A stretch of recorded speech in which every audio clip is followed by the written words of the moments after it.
राधा एक गरीब लड़की थी जो कचरा चुनकर अपना गुजारा करती थी। एक दिन वह नदी के किनारे प्लास्टिक की बोतलें बीन रही थी। तभी उसकी नजर एक जल परी पर पड़ी जो दो बड़े पत्थरों के बीच फंसी हुई थी और बाहर निकलने की कोशिश कर रही थी। राधा को उस पर दया आ गई। उसने बिना देर किए जल परी को वहां से निकालकर सुरक्षित किनारे पर ले आई।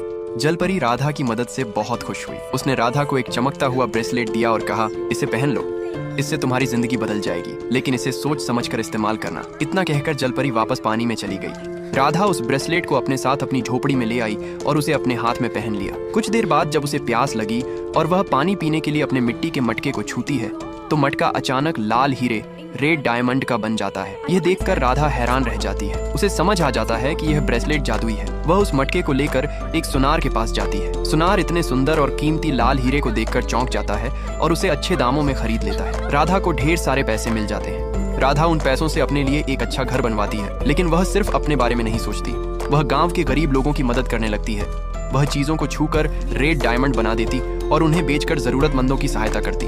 धीरे धीरे पूरे गांव में उसकी अच्छाई की चर्चा होने लगती है। लोग उसे एक दयालु और नेक दिल लड़की मानने लगते हैं। लेकिन एक दिन एक लालची आदमी राधा को यह सब करते हुए देख लेता है। उसके मन में लालच आ जाता है। वह एक रात चुपके से राधा के घर में घुसता है और उसके हाथ से ब्रेसलेट उतार कर ले जाता है। जैसे ही वह ब्रेसलेट को अपने हाथ में पहनता है उसका पूरा शरीर लोहे का बन जाता है। वह हिल भी नहीं पाता और अपनी लालच की सजा पाता है।